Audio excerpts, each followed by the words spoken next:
ونستغفره ونستهديه ونتوب إليه ونعوذ بالله من شرور أنفسنا ومن سيئات أعمالنا من يهده الله فلا مضل له ومن يضلل فلا هادي له وأشهد أن لا إله إلا الله وحده لا شريك له وأشهد أن محمدا عبد الله ورسوله وخليله وصفيه صلى الله عليه وعلى آله وصحابه ومن تبعهم بإحسان إلى يوم الدين وسلم تسليما كثيرا. أما بعد فاتقوا الله عباد الله حق التقوى واعلموا أن أجسادكم على النار لا تقوى واعلموا أن بخير الهدي هدي محمد صلى الله عليه وسلم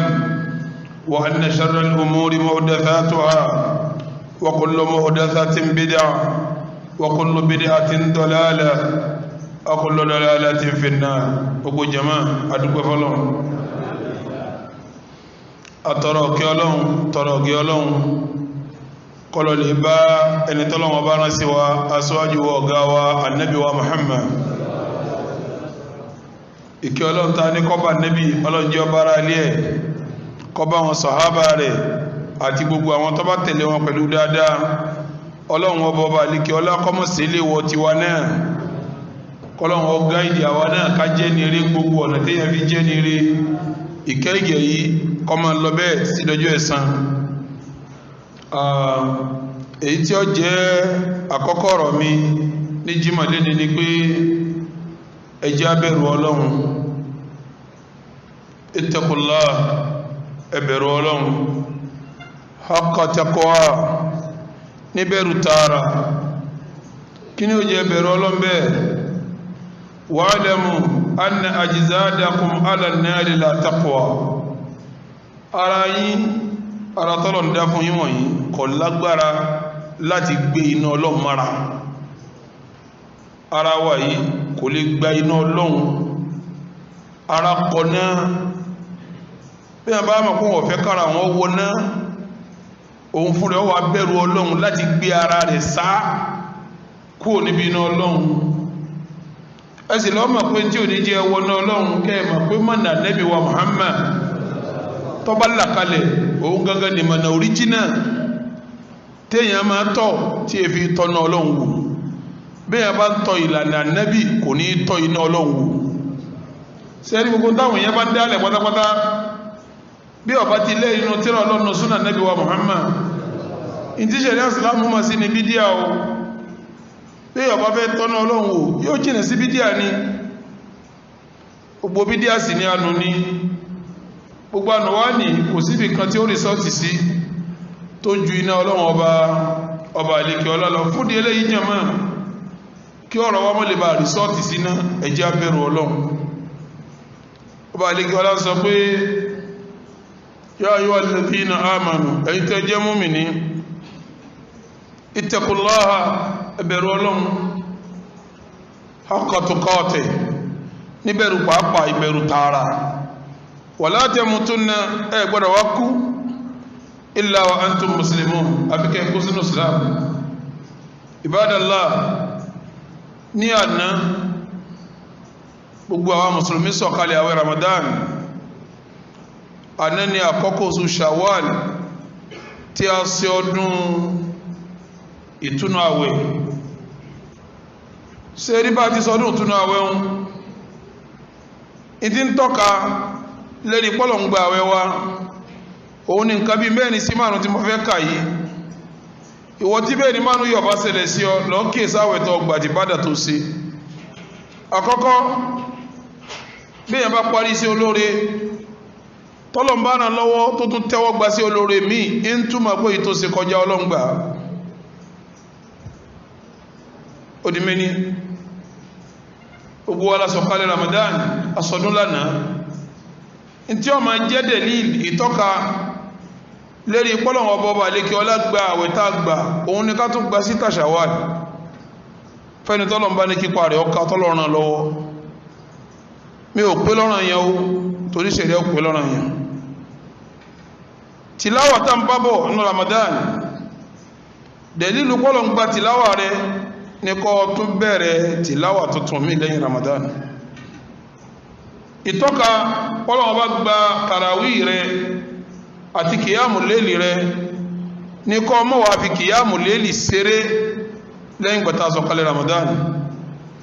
kíṣẹ́ rí ọ lọ kíṣẹ́ rí ọ tẹ̀lé ń túmọ̀ pèsè rí tí ó gbájú ọlọ́ngbà ní sẹ́rí mi fi tẹ̀lé Ibadallah bí mo ti sọ́hun náà bí sẹ́rí bá gbájú bí sẹ́bú bá tẹ̀lé ń tọ́ka pé iṣẹ́ tó ṣe sáájú sí ẹkú tẹ̀lé bóyá lọ́lọ́ngbà sẹ́rí tí ó máa jẹ́lẹ̀ kejì hubbu salihin kéèyàn parí sẹ́rí kọ́ máa wá nífẹ̀ẹ́ àwọn ẹni rẹ̀ intuma pọ́lọ̀ wọn bá gbàṣẹ́ rẹ̀ tó jẹ́sẹ́ rẹ̀ tó ṣe èyàn parí Ramadan ìwà nífẹ̀ẹ́ àwọn tí ń ṣe àdìká nífẹ̀ẹ́ àwọn tí ń ṣe sunna nabi nífẹ̀ẹ́ àwọn alul Qur'an nífẹ̀ẹ́ àwọn sọ̀wàmún kọwàmún àwọn nẹ́fìlà àwọn aláwẹ̀ nífẹ̀ẹ́ wọn lẹ́yìn ìgbà tó ń parí iṣẹ́ olóore ìyẹn ni tọ́ka pé Ọlọ́run ọba àlékè ọlá gbàṣẹ́ tí òun náà ṣe Ibadallah inú téèyàn fi mà pọ́lọ̀ ń gbàṣẹ́ àbí ọgbàṣẹ́ inú alamatul qabul òun ni pé yẹn parí iṣẹ́ olóore yóò wá kórìíra ìbàjẹ́ tọ́ba láwọn tí wọ́n mú tí yóò ní àá irú àwọn èèyàn wò ní Ọlọ́run sì fún wọn lówó wọ́n sì ń lè fi rọtí Ọlọ́run sì fún wọn lẹ́nu wọ́n fi mú tí yóò kórìíra àbàjẹ́ àtàwọn oníbàjẹ́ ó parí sí olóore ọwọ́ ara àwọn oníbàjẹ́ lọ́wọ́ ní àwọn agbáwẹ̀ tábà yìí ebi inú àwẹ̀ ọ̀dá àwọn ilé ẹjọ́ ìgán o ẹjọ́ ìmẹ́ntì wo ní ń bẹ níbi ọtí tọ́ba mi ṣe léèwọ̀ gan tí wọ́n fi wá rí páwọn ilé ìgbádùn Ibadallah dẹ̀lílì ní ìtọ́ka ni pé bọ́yá ní gbígbà bá òtọ́ gbà ó di mẹ́ta tí ọmọ jẹ́lẹ̀ kẹrin ó bù fi lil khairat èyàn parí iṣẹ́ rẹ̀ yóò máa nífẹ̀ẹ́ sẹ́ẹ̀rí kọ́dà bí ò lè sí ọ̀tọ̀ ní ká sí sẹ́ẹ̀rí ọ̀tọ̀ ní ká máa nífẹ̀ẹ́ sẹ́ẹ̀rí kọ́dà bá lè sí àwọn kí ni sẹ́ẹ̀rí kì bá dùn mọ́ mi kí mi ní ó sì máa yẹ kì í àmúlẹ̀ kì bá dùn mọ́ mi kí mi ní ọmọ al-Qur'an kì bá dùn mọ́ mi kí mi ní ó lè tún máa gbààwẹ̀ kì bá dùn mọ́ mi kí máa ṣe tìláwà kọ́ máa nífẹ̀ẹ́ sẹ́ẹ̀rí báwọn ń túmọ̀ pé sẹ́ẹ̀rí tóun náà sì kọjá ọlọ́wọ́n bá gbà lọ́wọ́ rẹ̀ ikhwatal iman a ṣe ọdún lánàá òní ni ọjọ́ kejì oṣù Shawwal ń bẹnu yí tó ti bẹ̀rẹ̀ Shawwal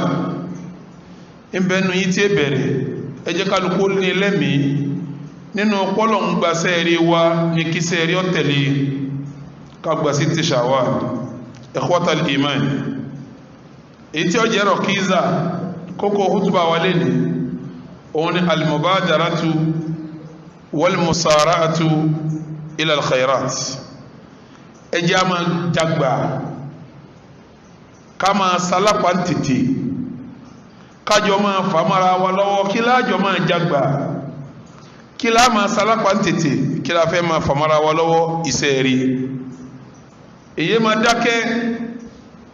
kọ́gbà kún òní máa du iṣẹ́ rí láti ṣe tọ́rẹ́ ni tí ń sáré pé mo fẹ́ ṣiṣẹ́ rí mo fẹ́ ṣiṣẹ́ rí ó ń làákà yìí ṣe bẹ́ẹ̀ àwọn ẹni ọlọ́run tó sì ṣáájú wọ́n sáré alápàtètè lọ bí iṣẹ́ rí ni ká tó kọ́ lọ́wọ́ bọ́ba àlékè ọlá fún rẹ̀ náà ó pè wá sákèsí pé ẹ máa sáré ṣiṣẹ́ rí ẹ máa dùn mára yín lọ́wọ́ ọlọ́run ní fastabiqu al-khairat ẹ̀yin mùsùlùmí ẹ máa sáré ẹ máa dùn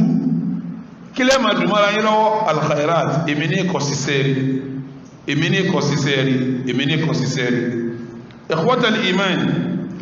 ẹ lọ lè wo suratu Ali Imran aya 133 ọba mi ọba àlékí ọlá ń sọ bẹ̀ pé wasari'u ila maghfiratin min rabbikum ọlọ́ni ẹ máa sáré ibo ni gbogbo yín sáré lọ wasari'u ẹ máa dùmọ́ra yín lọ́wọ́ wasari'u ẹ máa fi ìsàlájàgbà wasari'u ẹ máa fà pé mi ní ìwọ ni kílẹ̀ máa fà bẹ́ẹ̀ ila maghfiratin min rabbikum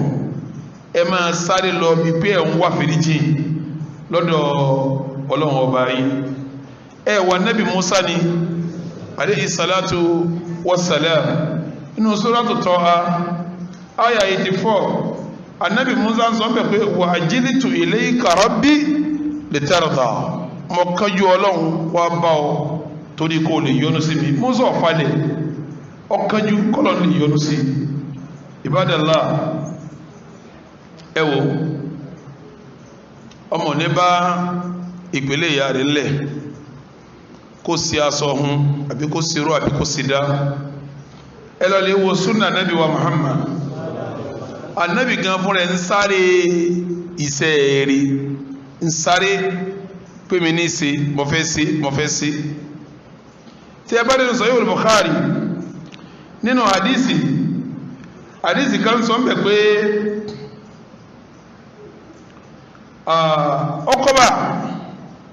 ọkọ̀bà ń sálàyé fún wánú hadisi pé salaitu wara annabiyyi sallallahu alayhi wa sallam bil madinati al-asra ó ní madina njọ́ kan mo kírun alásàrì lẹ́yìn annabi wa Muhammad sallallahu alayhi wa sallama annabi ń kálá sáré tabayi fasallama wa salama thumma qama musra'an in salama tó wáyé dé lọ́kàn dìde lẹ́ẹ̀kan náà musra'an lẹ́ni tí ń kájú fatakatta riqaba an-nas ibi tó kájú dé sẹ́wọ̀n kó anábì ní ìmámù àwọn èèyàn tó ní takatta riqaba an-nas ń tèjì ká àwọn èèyàn mọ́lẹ̀ kọjá lọ ń dá àwọn èèyàn léjì ká kọjá àárín àwọn èèyàn lánàbì ńlá lọ ní ńlá lọ ila ba'di hujjar nisa'i ibo ní lọ ó ti jáde yẹn ń sáré lọ yàrá ọ̀kan nínú àwọn yàrá àwọn ìyàwó rẹ̀ fàfọ́sí an-nasu min sur'atihi àwọn yẹn kó sí dàmú pé anábì sálámàtà ìsálámà lọ́dìdé fún ó dìde tán ní wọ́n kájú ní segini ní sáré lọ nítorí déjì káwọn èèyàn mọ́lẹ̀ kọjá nísàn lọ pẹ̀lú kájú fọ́sí an-nas àwọn yẹn dàmú kí lọ́sẹ̀lẹ̀ fa kharaja alayhim ń bò sí sáà kálukú wa ní dàmú pé sí o ládùúgbò tí iná tí mọ́mù tí iná bá jẹ́ èèyàn rí kọ́ sálámù kó dìde fún kó dìde kàtìkàtì ẹ̀yìn ló kó sí dàmú ká tó wá pẹ́ni tọ́lọ́run rán sí gbogbo ayé tí fi àwọn sàábé rẹ̀ lẹ́mìí rẹ̀ tí ìṣe ẹgbẹ́ ìfẹ́ tàwa ní síra wa ní dàmú ilé àwọn sàábé wà lànàbí bá sí kíni lọ́bá jáde padà fara'a annahum ajibu min sur'atihi ọwọ́ rí àwọn sàábé pé wọ́n wà ní ìdàmú pé kí ló mú ma sáré gìrìgìrì ma mú ìdàmú faqal ẹ máa gbọ́n tó ma nábi dàmú ẹ máa gbọ́n tó ma nábi dàmú tó kírun tán tí ò fi ara balẹ̀ tó wá dìde tí ń tẹ̀ ìjì tí ń dá ìjì kámẹ́lẹ̀ kọjá lọ́nu yàrá àwọn ìyàwó rẹ̀ faqal anábi wa ń sọ fún wa pé dhakartu shay'an min tibrin indana lẹ́bàá àgbà tí sálámà wọn mo rántí pé gold kan ń bẹ lọ́dọ̀ mi tí ìṣe mi mo ní gold yẹ wà lọ́dọ̀ mi èmi kí mo sì ní fakaritu an yahbisani mo wá kọ̀ pé kí n kírun tán kí góòlù àwọn mùsùlùmí sì wà lọ́wọ́ mi kí n mọ́lọ̀ mú wá kí n yanjú ẹ̀ fún wọn fa amartu bí kẹsìmẹ́tì mo wọ́n pé kí ní yóò lè wà lọ́dọ̀ mi kí n mú dání èmi kí mo ní àwọn mùsùlùmí lónìí ìyẹn lówó mo wò pé kí n tètè bọ́ ń tọ́wà lọ́rùn mi yẹn lé kí n wá sọ pé kẹ́yìn mùsùlùmí tẹ́ ní nǹkan yẹn gbà kẹ́ẹ̀kún èmi kọ́ o ló mú mi sáré jáde torí pọ́ fẹ́ dá nǹkan mùsùlùmí padà ẹwọ́sẹ́ lílé rí Ànábì ti sáré sí pé nǹkan mùsùlùmí ò gbọ́dọ̀ pẹ́ ní kóhun tètè mú wá kóhun ségí ní kóhun dá padà torí sábà kọ́mọ́dì sẹ́ẹ̀rì òun lọ́wọ́ wájú Ọlọ́run. Ibadallah síbẹ̀ làwọn ń ṣiṣẹ́ rí kò rí bẹ́ẹ̀ nísìnyí ọ̀rọ̀ gold ọ̀rọ̀ dúkìá lànàbì ń ṣe bí tí ń ṣe bẹ̀ wọn tọ́bọ̀ wá jọ́rọ̀ ẹ̀sìn bó ní ó ṣe gan ẹgbọ́n tá nàbì wa Muhammad sọ ni nígbàtí ń pè wá sákèsí pé ká máa kírun jàmá ká sì máa gbìyànjú pa máa tò ní sáfù iwájú Ànábì ní law ya'lamu an-nas tí àwọn mùsùlùmí bá mọ̀ ní ma fi nìdá oore tí ń bẹ ń bí irun pípé oore tí ń bẹ ń bí irun pípé was-saffil awwal àti kátó ní sáfù àkọ́kọ́ thumma lam yajidu illa an yastahimu lastahamu alayhi tí wọ́n bá rọ́gbọ́n mọ́jú pé káwọn máa rápò àbí káwọn máa dùn gidigidi pé mi ní dùn bẹ́ẹ̀ wọ́n jà sí ká ní a bá mọ oore tí ń bẹ ń bí irun pípé àti ibi ká dó sáfù wájú tí wọ́n wá rọ́nà mọ́pá àwọn ó pèrún àbáwọn ó dó sáfù wájú wọ́n jà nítorí ẹ̀ wọ́n sì wàhálà nítorí ẹ̀ kódà wọ́n dà sí jà nítorí ẹ̀ Ibadallah síbẹ̀ làwárí ìyẹn máa sáré síṣẹ́ rẹ̀ nípa Ànábì sáré níbi iṣẹ́ rí tọrún rẹ̀ ọbọ̀ ọlẹ̀ ó tún kìlọ̀ fún wa ká máa tó ń sáfù wájú tó wáyé pápá fa náà láfi débẹ̀ káfà káyé débẹ̀ Ibadallah ẹ máa sáré pẹ́ máa ṣiṣẹ́ rí ọlọ́run fi ní fastabiqul khairat ìjọ kan Ànábì wa Muhammad Umar lọ́gbà ní sinna wa kẹwọ́ gbìyànjú àwọn sahaba ó ní Ànábì wa Muhammad pa wá láṣẹ an natasaddaqa Ànábì ní káwà sàábé kásì sàárà Umar asbiqu Aba Bakrin in sabaqtuhu yawman ó ní ń rí pé mo jù Abubakar lọ bí iṣẹ́ rí torí kò síṣẹ́ rí tá a dálẹ̀ Abubakar ní ọgbà jù àmọ́ lónìí èmi náà fi hàn pé wájú ni mo wà nídìí iṣẹ́ rí fajitu bi nis mali owó tó wà lọ́wọ́ mi ti ń wí mo bá dá sí méjì owó tó sì tówó ni mo wá gbé láti kalẹ̀ pé ya Rasulullah sàárà tèmi ni gbádá Ànábì rí owó yẹn Ànábì bí wọ́n rò pé mada abqaita li ahlika owó tó gbé wà ipọ̀ kí lọ wá fílẹ̀ fún àwọn fámílì rẹ̀ tí wọ́n ma níná tí wọ́n ma jẹ Umaru fún Ànábì lésì ó ní abqaitu lahum mithlahu sí àmà kọ́dá sí méjì ni ó ní irun tí mo gbé wà yìí náà mo sẹ́kù fún àwọn ará ilé mi owó yẹn dẹ́ pọ̀ tó tówó nígbà tó ti sáà tábọ́kàrí gbọ́ pé Ànábì ní sàárà lọ́kàn lòun náà bá gbé nǹkan tiẹ̀ dé bí tí wọ́n mọ̀rún ti kúnlẹ̀ tábọ́kàrí náà kúnlẹ̀ yẹ Ànábì bá bí Abákàrí náà pé tábọ́kàrí tó kó wá ipọ̀ mada abqaita li ahlika kí lọ wá fẹ́rẹ̀ fún ara ilé rẹ̀ ṣe gbé tábọ́kàrí fọ́ ó ní abqaitu lahumullaha wa rasulahu Ọlọ́run àtànẹ́bí mo fi lẹ́ kò sí kankanmá tààlọ̀ gánà àwọn méjèèjì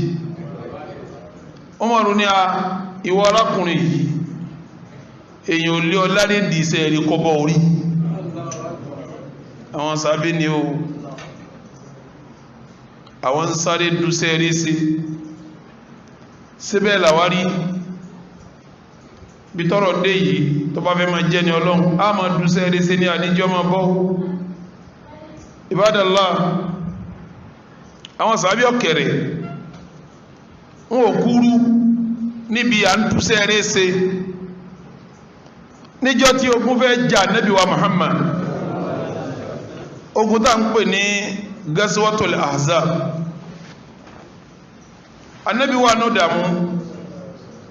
torí gbogbo tí ń jẹ́ Lárúbáwá kóra wọn jọ ni wọ́n fi ń pè wọ́n ní Ahzab Lárúbáwá Mákà gbogbo àwọn ìgbèríko Mákà Lárúbáwá Yemen àwọn Banu Ghatafan gbogbo wọn kóra wọn jọ gbogbo díẹ̀ lárúbáwá lè nílẹ̀ pátá wọ́n láwọn fẹ́ wá ja Muhammad ogun nígbàtí gìjigìji pé wọ́n bọ̀ dé àwọn sàábé bẹ̀rẹ̀ sí sáré pébò láti wí ní ogun ni Salmanu al-Farisi radiyallahu ta'ala anhu òun lọ jáde wá lóní ya Rasulallah ọ̀rọ̀ tó dá wàhálà lẹ̀ yìí ṣé wà ilá ìyẹnjú ẹni àbílẹ̀ aka yìí torí mi lọ́gbọ́n tẹ́mi tá a máa dá lẹ́mi ọmọ wa ọ sáré ṣáájú nítorí kọjá má jẹ anabi wa Muhammad anabi wa bí pé láàká yìí wà ń bẹ gbogbo ẹ̀ kí wà yìí ogun jíjà náà ètè ní tẹ́ẹ̀tẹ́lẹ̀ ó ní ká lógun jíjà bá ní nígbà táwa wà ní Fárísì lọ́hùn gbogbo bá ti lágbára báyìí àágbẹ́ kòtò yíká ìlú ni kòtò giriwo téèyàn bá bọ́ bẹ̀ tí ó parẹ́ abádigbẹ́ kòtò bẹ́ẹ̀ á kàn kóra jọ sínú ilé ọ̀nà tóóró àwọn aráàlú ní kálámà tá a máa gbà jáde gbogbo àwọn tí wọ́n láwọn ń bọ̀ ogun wọ́n rọ̀ lu kòtòkòtò wọ́n kù sí àwọn táwọn díẹ̀ bá kó àwọn yòókù sá padà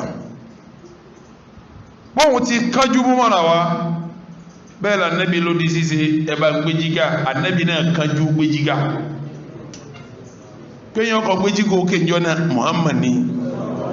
péyàn ó mú mọ́ra wa Salmanu Farisi ni ẹnì kíní kanjú ṣe tiẹ̀ ẹnì kejì ṣe kíní Ibadallah ìyẹn falẹ̀ ń bí sẹ́ẹ̀rì ìyẹn kanjú ṣiṣẹ́ rẹ̀ ni ẹ jẹ́ wá sọ èrè tí ń bẹ́ ń bí kéèyàn máa kanjú ṣiṣẹ́ rẹ̀ èrè tó wà ń bẹ̀ ẹ jẹ́ n sọ fún yín kí n tó fi kútùbà alákọ̀ọ́kọ́ kí n tó sinmi kí n tó bẹ̀rẹ̀ kútùbà ẹlẹ́ẹ̀kejì sẹ́ẹ̀rì tẹ́ bá ń kanjú ṣiṣẹ́ rẹ̀ tí wọ́n ní sẹ́ẹ̀rì kan ní ìwọlọ́gbájú ìsẹ́ẹ̀rì kan ní bó ti gbọ́ lọ sáré ṣe sẹ́ẹ̀rì bí ti ń pè ní sẹ́ẹ̀rì ọ̀rọ̀ rí náà wà ń bẹ̀ o èyí máa kanjú sọ̀rọ̀ bú ọ̀rọ̀ rí lèyàn sọ ọ̀rọ̀ rí náà wà ń bẹ̀ o ìwà rí náà wà ń bẹ̀ o ìyẹn kanjú ṣe ní sẹ́ẹ̀rì tẹ́ bá ń ṣe bẹ́ẹ̀ yẹn kọ́ ọmọ ti ṣe báyìí àdúrà rẹ̀ ó sì máa gbà nínú èso tó wà fún kákanjú ṣiṣẹ́ rẹ̀ tó bá ti ṣe báyìí àdúrà ó ṣe kí ni àdúrà rẹ̀ ó gbà nínú tó le jù tọ́mìyàn nípa lé lórí gbogbo ọgbọ́n tí wọ́n ń dá látijọ́ tó ti ń dá tó fi dùn ní ọlọ́run yóò yé wọn pé mìíràn mọ̀ wá ń díẹ̀ ni òun lọ́mọ bíbí jọ́njọ́n èèyàn bá ń wọ́ ọmọ yọ́ làgbo yọ́ fọnú wọ́n sàgbómú ẹ̀dá wọ́n sàgbó ẹ̀dá wọ́n sàgbó sọmọ́rọ̀rọ̀ wọ́n tọ́jú ọkùnrin náà fún ní nǹkan jẹ̀díjẹ̀dí wọ́n ó fún látúnra sí atúnra alera tó bá wọ́ bá mi abù wọn lọ́mọ wọ́n bá wo lè mọ́ fún wọn ìgbà tójú wá là títí tọ́làjú dé nísìn tọ́ wọ́n sí IVF wọ́n gba tọkùnrin wọ́n gba tóbi wọ́n kó obì kan wọ́n padà gbé sínú obì bọ́bá mi bá fi wọ́n sí kò ń gẹ́ wọn lóyún wá bímọ wọ́n sì sẹ́ fẹ́ lómi lẹ́ẹ̀mẹ́jọ kò sí ìtọ́wọ́kì sẹ́yìn pé nínú tọ́lágbàjù tó wà lọ́wọ́ Ọlọ́run lọ́wọ́ bíbú àwọn ìmọ̀nà pé gbogbo ọtẹ bá rí kẹ́ ẹ dá tí n bá fẹ́ fún yín ní ìṣègínní tí mi ò bá fún yín mi ò ní ìṣègínní ẹ wò ó ti lágbà tóun ní téèyàn fi gbà lọ́dọ̀ Ọlọ́run àti ní tó bá rí bẹ́ẹ̀ tó lágbà báwọn inú téèyàn fi gbàrú nǹkan bẹ́ẹ̀ òun ni kéèyàn máa sáré ṣiṣẹ́ rí al-musara'atu ila al-khairat kéèyàn máa pé mi ní ṣe èmi ní ṣiṣẹ́ rí èmi ní ṣiṣẹ́ rí tọ́ afẹ́sìn gbọ́dọ̀ sọ̀rọ̀ kọ́mọ́ mẹ́rin wá torí gbàtà ń fọ ọlọ́wọ́n gba tí bá ń sáré ṣiṣẹ́ rí kílẹ̀ rí gbàtà yìí ti pé àgbà wà yìí èyí tí wọ́n ti gbà wá náà là ń tọ̀ a sì mú àgbọ́yé àwọn sálàfù wa ń bẹ̀ ẹ lọ wo Suratul Anbiya aya 89 sí aya 90 ọba mi ní wa Zakariya ẹ̀rọ nàbí Zakariya ìdínádà rabbahu nígbà tí ń pè ọba rẹ̀ bóò ní ti ń pè é ń pè rabbi la tadarni farda ọlọ́run mọ́sẹ̀mí lásò kí n wá wáyé kí n má fọmọ́ lẹ̀ kódà wa anta arhamur rahimin ìwọ lọ́ba tó kẹ́ni ju gbogbo ẹni tí ó kẹ́ni lọ ọba mi ní wa anta khairul warithin ìwọ lọ́ba tó jogún ọmọ fún ni tó bá jogún ọmọ fún mi kò sẹ́ni tí ó fún mi lọ́mọ ọba mi ní fastajabna lahu àwa dá Sakariya lóhùn ọlọ́run láwọn ṣe kí ni àwọn dá lóhùn wa wahabna lahu Yahya àwa fún ní ẹni tí ń jẹ́ Yahya ẹ máa gbọ́ wa aslana lahu zawjahu ìyàwó rẹ̀ tó jẹ́ àgàn àtúnṣe ìyàwó ẹ̀ tó jẹ́ àgàn àṣegínní àtúnṣe innahum torí pé àwọn fámìlì yẹn bàbá àti ìyá yẹn Sakariya àti ìyàwó rẹ̀ yẹn ní tó jẹ́ àṣẹ bẹ́ẹ̀ fún wọn ni pé kanu yusari'una fil khairat wọ́n máa sáré ṣiṣẹ́ rí wọ́n máa ṣe musara fil khairat tí wọ́n bá ti gbúrò sẹ́rí gan ìṣẹ́rí báyìí wọ́n sáré ṣe kí ni innahum kanu yusari'una fil khairat torí wọ́n máa sáré ṣiṣẹ́ rí wa yad'unana raghaban wa rahaba bí wọ́n ti ṣiṣẹ́ rí bẹ́ẹ̀ ni wọ́n ń bẹ̀ wá pẹ̀lú ìfọkàntẹ̀ pẹ̀lú bẹ̀rù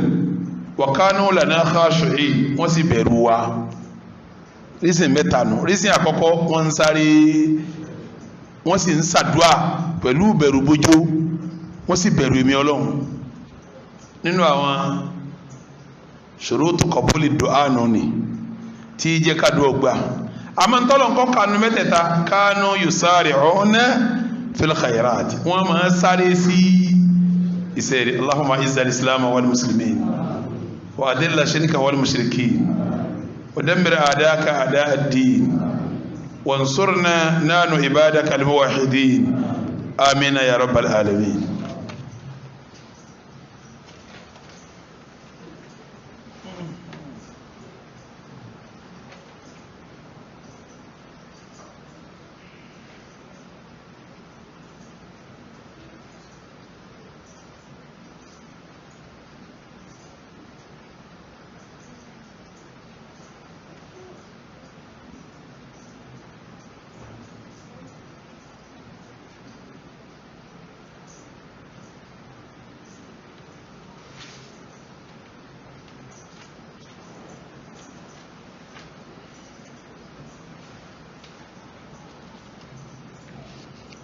الحمد لله على إحسانه والشكر له على عظم نعمه وامتنانه وأشهد أن لا إله إلا الله وحده لا شريك له تعظيما لشانه وأشهد أن محمدا عبده ورسوله وخليله صلى الله عليه وعلى آله وصحبه ومن تبعهم بإحسان إلى يوم الدين وسلم تسليما كثيرا أما بعد فاتقوا الله يا عباد الله حق التقوى واستمسكوا من الإسلام بالعروة الوثقى واعلموا أن أجسادكم على النار لا تقوى. قال الله تبارك وتعالى يا أيها الذين آمنوا اتقوا الله وقولوا قولا سديدا يصلح لكم أعمالكم ويغفر لكم ذنوبكم ومن يطع الله ورسوله فقد فاز فوزا عظيما. أدعو فلان أترى كيالون كيالون فالنبي محمد أبا أولا أدعو فلان أريد أن سيقبل lérí wa sórí ẹ̀mí lásán ni àbórí àláfíà orí tó ju gbogbo ẹ̀ lọ orí imani tó ní alẹ́ ìsẹ̀wọ̀n bó ti yẹ ká sẹ̀wọ̀n alhamdulillahi ala ihsani orí tó ṣe yípo eléri orí ń pa jẹ́ mùmínì ni o a sì máa dúpẹ́ fún ọ ala idami ni'amihi wamtinani àwọn àdẹ̀ra kájẹ ká mọ kánáká lò a máa dúpẹ́ lérí ẹ̀ Ọlọ́run èwo la fẹ́ kànú orí tó ṣe tá a lè kà tán aláìmoore ni èdúpẹ́ Ọlọ́run àwa moore o torí tá a bá ń dúpẹ́ ọmọ sàlékún o wọ́n jẹ́ níbi kọ́sẹ́ni tá a fún lẹ́sìn tọ́jọba aláàlọ́ ìjẹ́rí yẹn tàbí man lè ṣáàní àà ní òjì ọmọ yé wa kọ́lọ̀ ń tóbi púpọ̀ adẹ́jẹ́rí pa Nábì wa Muhammad òjíṣẹ́ ọba náà ni ẹrú ẹni tọ́lọ́run nífẹ̀ẹ́ sí jù tọ́jà ànábì lọ sí o ìkẹ́ Ọlọ́run kó bá ànábì kó bára lé kó máa lọ bẹ́ẹ̀ tí ìdọ́jú ẹ̀san pẹ̀lú àwọn tó bá wà lórí dáadáa. Ibadallah ìdí fi bẹ̀rẹ̀ wútú bẹ̀rẹ̀ kejì lẹ́yìn ìgbà tí mo dúpẹ́ fọ́lọ́run tán ẹ bẹ̀rù Ọlọ́run ìbẹ̀rù sam wastamsiku minal islami bil urwatil uthiqa tẹ́ẹ̀bà wá di nǹkan múnú islam tẹ́ẹ̀bà di nǹkan múnú islam ní tí mo fẹ́ kẹ́ di mú bẹ̀ ní al urwatul uthiqa ibi tó gajù níbo ló gajù nínú islam sunna nabi kẹ́ẹ̀mà pé wà nabi ti ṣe lèmi ní ó ṣe kíni bẹ́ẹ̀ bá kírun ẹ̀kí bá nabi ti kí tẹ́ẹ̀bà gbáwẹ̀ ẹgbẹ́ bá nabi ti bẹ́ẹ̀ bá sáájì ẹsẹ́ bá nabi ti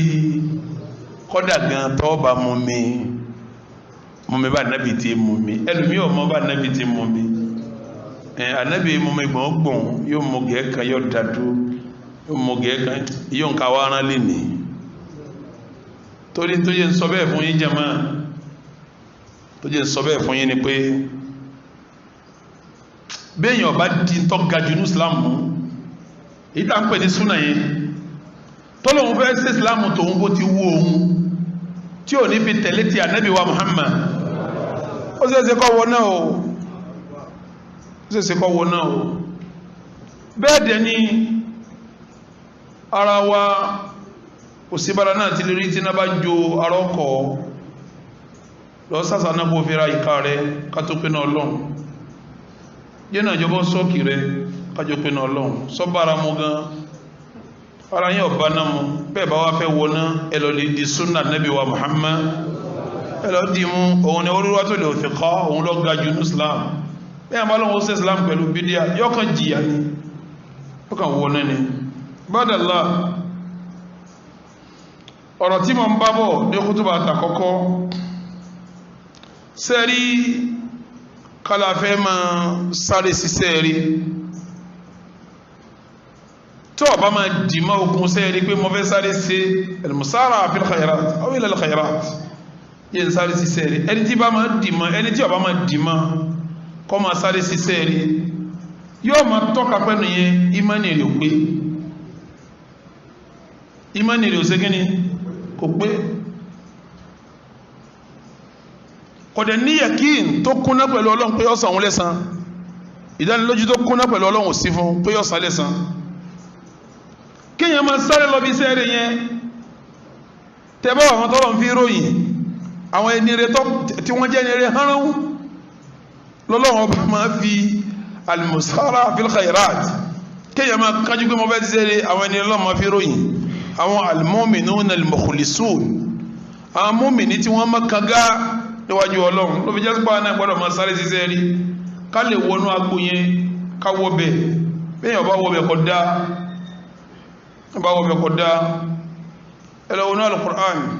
ọlọ́ni laysu sawa'a wọ́n yí sẹ́gbẹ́ min alil kitab náà wọ́n ta fún tíra ummatun qa'imatun àwọn ọjọ́ tó dó dédé yatiluna ayati llahi ana al-layl wa hum yasjudun tí wọ́n ka tírà Ọlọ́run lọ́sàn lóru tí wọ́n tún ṣe náfílà wọ́n ṣe tìláwà wọ́n tún ṣe náfílà yu'minuna billah àwọn mùmínì gidi nu tí wọ́n gbọ́ Ọlọ́run gbọ́ wal yawmil akhir tí wọ́n tún gba ọjọ́ al-qiyamah gbọ́ wa ya'muruna bil ma'ruf àwọn yẹn ni wọ́n ń pàṣẹ dáadáa wa yanhauna 'anil munkar àwọn yẹn ni wọ́n ń kọ̀ bàjẹ́ wa yusari'una fil khairat àwọn yẹn ni wọ́n máa ń sáré ṣiṣẹ́ rí ẹwọ́ tọ́lọ̀ ń kábọ̀ kó tó ka musara fil khairat kó tó ka ma ẹ máa wòrò yẹn wọ́n láwọn eléyìí wọ́n dúró déédéé wọ́n ń ka tírà Ọlọ́run lọ́sàn lóru wọ́n ń ṣe náfìlà wọ́n ń fi dé kanlẹ̀ wọ́n gbọ́ Ọlọ́run gbọ́ wọ́n gbọ́jọ́ àlùkìyámà gbọ́ wọ́n ń pàṣẹ dáadáa wọ́n ń kọ ìbàjẹ́ ọwọ́ ni wa yusari'una fil khairat àwọn yẹn náà wọ́n máa ara ṣẹ́ tí wọ́n ń ṣe tí wọ́n fi jẹ́ èèyàn gidi tí wọ́n yìí sẹ́yìn kí bí dáa ti gbé ní laysu sawa'a wọ́n yìí sẹ́gbé àwọn tó kù iṣẹ́ kẹjọ tọ́lọ̀ wọn kà fún wọn tó fi ní wọ́n yìí sẹ́gbé àwọn tó kù òun ni al-musara'atu fil khairat kéèyàn máa sáré ṣe iṣẹ́ rí àṣìdá bẹ́ẹ̀ bá ń sáré ṣiṣẹ́ rẹ̀ yóò wọnú àwọn ìròyìn tọ́lọ̀ǹkà yìí àwọn èèyàn wà ní laysu sawa àwọn ìṣẹ́gbé àwọn tó kù àwọn mọ́mìnì tó gba grade 1 nù ní ọlọ́run kò fi wá sínú wọn ọlọ́run kò fi wá sínú wọn Ibadallah kí n tó mọ́ kútùbà mi wá sí yọrí sẹ́rí gbólóhùn al-musara'atu ila al-khayrat àbí al-musara'atu fil khayrat ká máa sáré ṣiṣẹ́ rí ká máa sáré lọ bí iṣẹ́ rí ká sáré máa ṣiṣẹ́ rí la takunu bis salati waz zakati was siyami fahasib kìí ṣe ìrun nìkan kìí ṣàwẹ̀ nìkan kìí ṣe sàká nìkan ọ̀nà tí yẹn ń gbà ṣiṣẹ́ rí pọ̀ ṣe rí ọ̀rọ̀ tó dáa tọ́ sọ sọmọ ìyá rẹ tínú rẹ̀ ó dùn òun ni ó fi pàdé ẹ̀ ó sáré ṣiṣẹ́ rí nu ọmọ ìyá rẹ̀ ní salamu alaykum alaykum salamu alaykum ẹ̀yin ṣe máa kíyàn báwọn sọ̀n kó ti bá nú jẹ́ ọmọ kí jù bẹ́ẹ̀ lọ ìwọ́sí ní alaykum salam family kọ bẹ́ẹ̀ bá ń kí mi inú mi a sì máa dùn kí inú ti ẹnu sí ọkàn jù fi ìdùnnú sí ọmọ ìyá rẹ̀ ní ara musara fil khairati ni àmọ́kọ̀ pàdé èèyàn kọ̀ọ̀kan jú kí ìbànújẹ́ bọ̀ lẹ́mí kìí ṣe nǹkan rí kò sínú pọ̀ ń sáré ṣiṣẹ́ rí bọ́ bá ń sáré kírun tó ń sáré gbààwẹ̀ tó ń sáré yọ sàká ó sáré bó ti máa kí ọ̀rọ̀ rí bọ́ àwọn ọmọ ìyá rẹ̀ mùsùlùmí lọ́kàn ẹgbẹ́ lómi ọmọ sáfù pé tó bá kí ọ̀tọ́ ń ṣe kótókótó ní ọmọ wí ẹjọ́ máa lọ inú rẹ̀ lè dá àwẹ̀ lè dá sàká lè dá àmọ́ kọ́ máa sọ kótókótó sáwọn èèyàn kò sínú musara'a fil khairat Ibadallah kullu fi'lin tayyib gbogbo sẹ́tọ́ dáa náà ìyẹn máa sáré sé ni ọjọ́ ń lọ amẹ́ta ọjọ́ ń lọ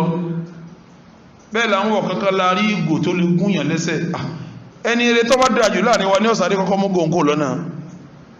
àwọn ọmọ ìyá mi ò gbọ́dọ̀ tẹ ìgò yìí mọ́lẹ̀ sọ pé ìwọ̀n èsè náfìlà kìí ṣe kìyàmù lélì kìí ṣe kùránì nínú pọ́ sáré ṣiṣẹ́ ilẹ̀ ni wọ́n sáré ṣiṣẹ́ ẹni ni wọ́n ní wọ́n ti kọ lẹ́tà rẹ̀ tán o tó wọ́n fi gbà ṣiṣẹ́ lẹ́tà tó fi gbà ṣiṣẹ́ wọ́n ti kọ tán o àwọn wá ní wọ́n fẹ́ fi kòrí àgbé lọ ẹ má fi kòrí àgbé èmi ò mú lọ èmi ní kọ́kọ́ dùn nípo oríṣẹ́ o ń sẹ́rí ní kìí ṣe gbogbo ẹ̀ náfìlà kìí ṣe gbogbo ẹ̀ kíyàmù lẹ́yìn bẹ́ẹ̀ náà ni nítorí kó nira báyàn kọ́ mẹ́jọ kó nira bá kó dínà bí ní ọ̀sẹ̀ ń dọ́dọ̀ rẹ̀ bínú musara fil khairati ní ikhwatal iman nínú ọ̀rọ̀ nínú wà nínú òsìsí ní gbogbo ń tàbá sí ẹjẹ́ kí musara fil khairati kásárì pé ọ̀dọ̀ mi dáadọ́ ti máa jáde kájẹ́ kọ́pọ̀ níbẹ̀ ikhwatal iman nípa rẹ̀ kútùbà yìí ìmọ̀ ara yìí létílẹ̀ kan sí pé gbẹ̀ni tọ́bà mi bá yọ̀ǹda fún àwẹ̀ sítú Shawwal ẹgbìyànjú kẹgbà àmọ́kọ̀ jẹ́ súnnà fẹ́ni tó jẹ gbèsè ní Ramadan gbèsè ní ọkọ̀ san kó tó ṣe sítú Shawwal Ànábì wa Muhammad oní ma ń sọ ọmọ Ramadan ẹni bá gba Ramadan tó pé yọkọ̀ gbà náà Ramadan rí pé fàtibáwò bí sítì min Shawwal nínú riwaya mi sítàn min Shawwal fi mẹ́fà kúnnù Shawwal káàna ká ma ń sọ ọmọ dáhùn bí ẹni ó fi ọdún kagbà wẹ̀ ní ọbẹ̀lọ́hun asọ̀kalẹ̀ Ramadan ọlọ́nkọ́ gbà lọ́wọ́ wa itikaf ọlọ́nkọ́ gbà lọ́wọ́ wa qiyamul layl ọlọ́nkọ́ gbà lọ́wọ́ wa siyamun nahari fi Ramadan ọlọ́nkọ́ gbà lọ́wọ́ wa ọdún ta ṣe lánàá ìbádà ni ọlọ́nkọ́ gbà lọ́wọ́ wa Allahumma taqabbal siyamana wa qiyamana wa sujudana wa ruku'ana wa i'tikafana wa sadaqatina wa zakawatina wa salihati a'malina ya rabbal alamin wa taqabbal minna 'idana وجعله ثقيلا في موازن حسناتنا يوم لا ينفع مال ولا بنون إلا من أتاك بقلب سليم اللهم صل على محمد وعلى آل محمد اللهم أعز الإسلام والمسلمين وأذل الشرك والمشركين ودمر أعداءك أعداءنا ودمر أعداءك وأعداءنا وأعداء المسلمين يا رب العالمين. اللهم انصر إخواننا في فلسطين. اللهم انصر إخواننا في فلسطين. اللهم انصر إخواننا في فلسطين وثبت أقدامهم على الحق يا رب العالمين يا رب العالمين. ربنا لا تزغ قلوبنا بعد إذ هديتنا وهب لنا من لدنك رحمة إنك أنت الوهاب. ربنا صل وسلم وبارك على عبدك ورسولك محمد كما صليت ورحمت وباركت على إبراهيم وعلى آل إبراهيم إنك حميد مجيد. ويا فوز المستغفرين ويا سعادة التائبين والحمد لله رب العالمين. الصلاة عباد الله.